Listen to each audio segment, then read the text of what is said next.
Hi, you guys. Welcome back.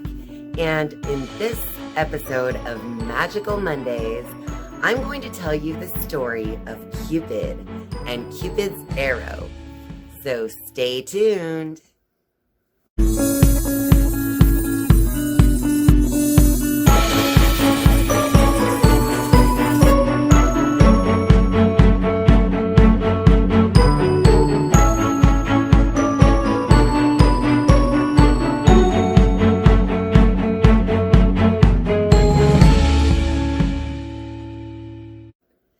Since this week is Valentine's Day, I thought it'd be kind of fun to make a Magical Monday video explaining to you the story of Cupid and who Cupid is. I know that many of you already know that Cupid is somewhat of our Valentine's Day mascot. He's normally pictured as like a chubby baby angel type of figure with wings, and he carries a bow and arrow and a whole quiver full of arrows. And what most of us generally know of Cupid is that if you are struck by Cupid's arrow, then you will fall madly in love. So I just wanted to make this video to go over the history and mythology of Cupid throughout time. So Cupid has actually been known in many different cultures, but he's been known by different names depending on the culture or society that we're referring to.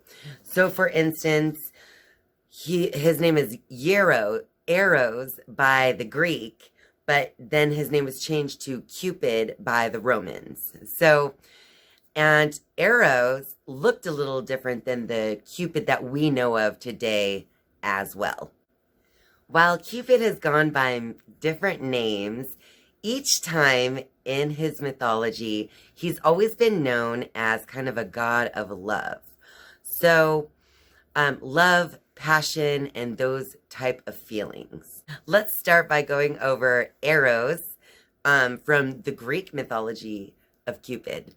So Eros was more of a grown, at least a little more grown man than the Cupid we know today as like the baby or child.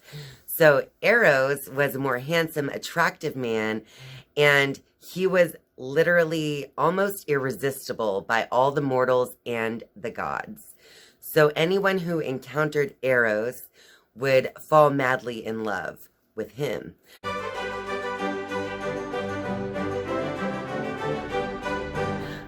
So then we fast forward to the Roman mythology of Cupid, and it's like he still stands for love, passion, and those kind of things. But in this case of Cupid, it is his arrows that cause you to have those feelings of love or even feelings of hate.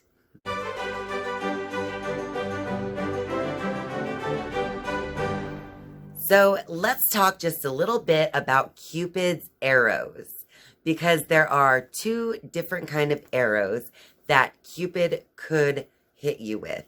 So if you're shot by the golden tipped arrow, then you will receive the emotion of love or passion. And if you get the lead tipped arrow, you will receive repulsion or hate as the emotion from that arrow. So yes, Cupid could be a little mischievous, and he has actually been known to play with people's emotions from time to time. So he would not only play with human emotions, but he would also try to play with the emotions of the gods. So for instance, there is this Greek story that was also later retold by the Romans, where Cupid shot a golden arrow at Apollo, and Apollo fell in love with the nymph Daphne. Then Cupid turned around and shot Daphne with the lead arrow, and so she was repulsed by Apollo. So Cupid made Apollo fall madly in love with Daphne, and he made Daphne absolutely repulsed by Apollo. Now, could you imagine them having to deal with those emotions? moving forward after dealing with these Cupid arrows that they have been shot with.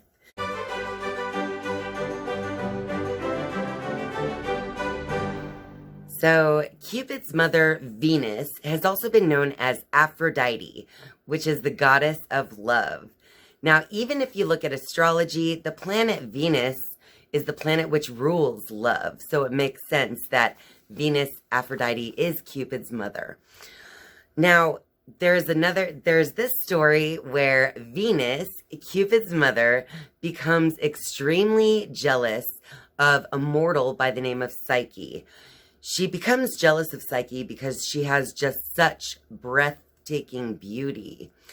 And so Venus tries to ask Cupid to strike her with one of his arrows so that she can become in love with a monster. Now, while Cupid was trying to complete the task, he ends up pricking himself with one of his arrows, and Cupid falls madly in love with Psyche.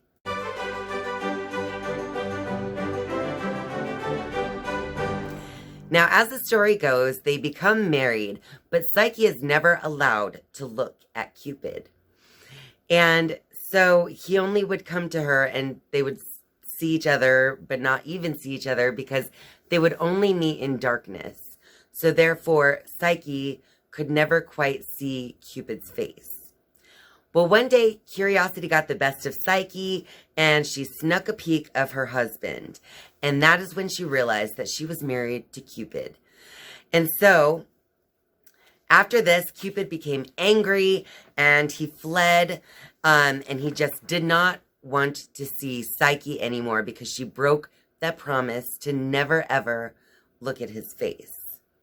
So, when Cupid left, Psyche was so sad and distraught that she decided to roam the known world looking for her husband, Cupid. Now, eventually they were reunited, and that is when Cupid actually granted Psyche with immortality so that then they could, be married and continue living together and maybe even look at each other in the face from time to time. So, that's the story of the Cupid and Psyche story that I'm sure some of you have heard, but some of you may not have heard before.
Be sure to give this video a like if you like the video.